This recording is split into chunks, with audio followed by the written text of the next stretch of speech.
जय हिंद साथियों, मैं विकास एक बार फिर से आपके अपने YouTube channel Vikas Yadav UP please पे हार्दिक स्वागत करता हूं। मैं उम्मीद करता हूं आप सभी लोग ठीक होंगे, अच्छे होंगे और आपकी तैयारी भी प्रॉपर तरीके से चल रही होगी।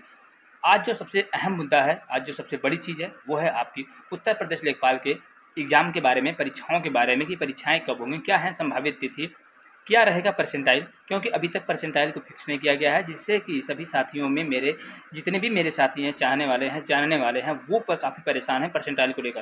तो मैं सबसे बड़ी चीज़ आज उनको ये बता देना चाहता हूँ कि आपको परसेंटाइल को लेकर के चिंता करने की जो आवश्यकता नहीं है। आप अपनी तैयारी को बिल्कुल परफेक्ट रखें, अपनी तैयारी को कंटिन्यू रखें और अपनी तैयारी को करते रहें, ताकि जब भी एग्ज़ाम हो, मैं एग्ज़ाम भी आपको बता देता हूँ कि जून में आप 95% मानकर चलिए कि आपका एग्ज़ाम जून में संभावित है और जून में आपका एग्ज़ाम होगा। यूपी लेखपाल के लिए जो आपका एग्ज़ाम होगा वो जून में संभावित है और जून में आपका पेपर होगा। इस चीज़ को आप मान कर चलिए। आपके पास 1 महीने से 1.5 महीने मतलब 30 से 45 दिन बचा है। Maximum you have 30 to 45 days to complete your syllabus and revise everyone. ठीक है, आप सभी चीज़ों को रिवाइज करने के लिए आपके पास 30 से 45 दिन बचे हुए हैं। तो आप इस चीज़ को कंप्लीट करें।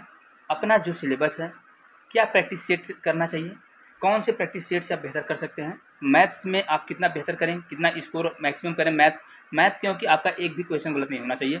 25 का 25 टोटल आउट ऑफ 25 आपको आनी चाहिए। ठीक है, वो आपका स्कोरिंग सब्जेक्ट होगा। हिंदी आपकी तैयार होनी चाहिए। ग्रामीण एंड परिवेश तैयार होना चाहिए। जीके जीएस होना चाहिए, क्योंकि कंपटीशन आप ये जान लीजिए कि यूपी लेखपाल के लिए टफ होने वाला है, क्योंकि उसमें अनुभवी छात्र भी बैठेंगे, अच्छे ब्रिलियंट लड़के बैठेंगे, क्योंकि ये लेखपाल का एग्ज़ाम काफ़ी दिनों के बाद हो रहा है। ठीक है, और परसेंटाइल मैं आपको बता देता हूँ कि परसेंटाइल अभी तक कंफर्म नहीं किया गया है। तो जैसा कि आप देखे होंगे कि जो एएनएम का आया था उसमें 0% कहा था कि नेगेटिव को छोड़ करके अगर 0 परसेंटाइल अभी हैं, आप 0 हैं या उससे पॉजिटिव 1 2 3 4 कितने भी परसेंटाइल हैं, आप एएनएम का पेपर फॉर्म भरें, एएनएम का एग्ज़ाम दें। इन एएनएम का एग्ज़ाम जो है वो देंगे। ठीक है, क्योंकि यूपी ट्रिपल एससी पेट जितने भी मेरे विद्यार्थी दिए हैं, तो उसको क्वालिफाई करने वाले यूपी ट्रिपल एससी के थ्रू जितनी भी वैकेंसी आएगी उसका एग्ज़ाम देने के लिए यू आर एलिजिबल।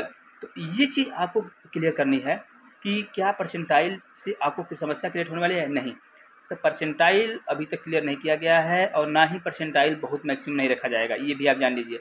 क्योंकि सरकार की ये मंशा होगी कि मैक्सिमम लोगों को एग्ज़ाम में बैठाया जाए और मैक्सिमम लोग उसमें पार्टिसिपेट बने, उसके हिस्सा बने, ताकि किसी को ये ना लगे कि मैं इस एग्ज़ाम से वंचित रह गया हूँ। ठीक है, और तो इसलिए आप अपनी तैयारी को कंटिन्यू रखें, क्योंकि आपकी तैयारी ही आपको बेहतर बना सकती है, आपकी तैयारी ही आपको सिलेक्शन दिला सकती है। और लेखपाल जैसे एग्ज़ामों के लिए आपको पढ़ने की आवश्यकता है, क्योंकि एक अच्छी जॉब प्रोफाइल है, एक अच्छे आपके घर के नज़दीक की नौकरी है, ऑफिस बिल्कुल सिविल टाइप की नौकरी है। सिविल में जाइए, सिविल में आइए, हर एक चीज़ है, सब कुछ है इसमें। तो आपकी जो अब एग्ज़ाम को लेकर के सतर्कता है वो आपको बरतने की आवश्यकता है, क्योंकि जो पढ़ने वाले स्टूडेंट हैं अब वो एग्ज़ाम का डेट वेट नहीं कर रहे हैं, वो अपनी पढ़ाई को कंटिन्यू कर रहे हैं। वो चीज़ को खोज रहे हैं कि मेरी गलती कहाँ है, मैं प्रैक्टिस सेट में कहाँ मिस्टेक कर रहा हूँ, कहाँ से मैं और नंबर गेन कर सकता हूँ। उन सारी चीज़ों को देख करके वो अपने पढ़ाई को और भी रफ्तार से बढ़ा चुके हैं। तो आपकी जिम्मेदारी है, क्योंकि कंपटीशन आप देख रहे होंगे कि कितना बढ़ गया है। पहले क्या कट-ऑफ जाता था और अब क्या कट-ऑफ जा रहा है।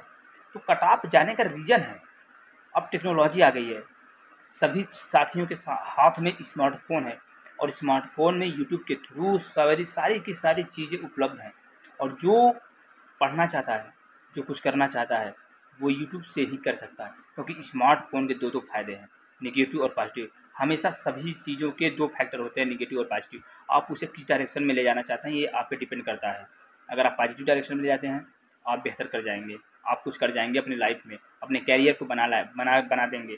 ठीक है, क्योंकि आपके माता-पिता आप पे काफ़ी विश्वास रखते हैं, वो सब कुछ छोड़ देते हैं आपके ऊपर, आपके लिए वो कुछ भी करने के लिए तैयार होते हैं।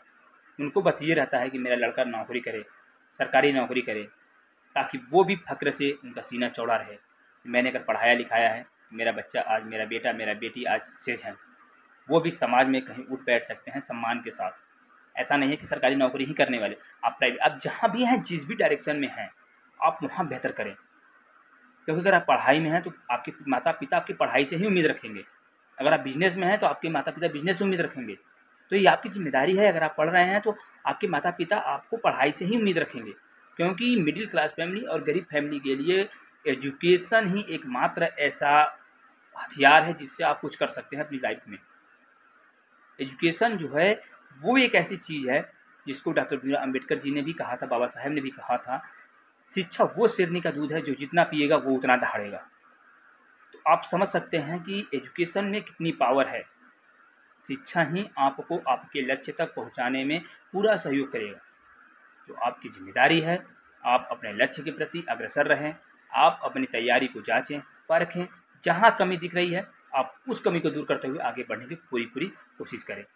ये थोड़ा सा लेटेस्ट अपडेट था, आप लोगों को आवश्यकता थी, मुझे लगा कि ये आपके बेनिफिशियल है, ये आपके लिए बेनिफिट है, आपके लिए कुछ लाभ हो सकता है, तो मैं सोचा एक छोटे से वीडियो के माध्यम से आपको बताने की कोशिश करूँ। ठीक है, एक चीज़ और कहना चाहूँगा, और अब अगर आप हमारे यूट्यूब चैनल पे हैं तो हमारे यूट्यूब चैनल को ज़रूर सब्सक्राइब करें। आपके सब्सक्राइब से हमें मोटिवेशन मिलता है और मैं भी मोटिवेट होता हूँ, तो कुछ अच्छी चीज़ें जो होती हैं आपको भी मोटिवेट करने की कोशिश करता हूँ। धन्यवाद।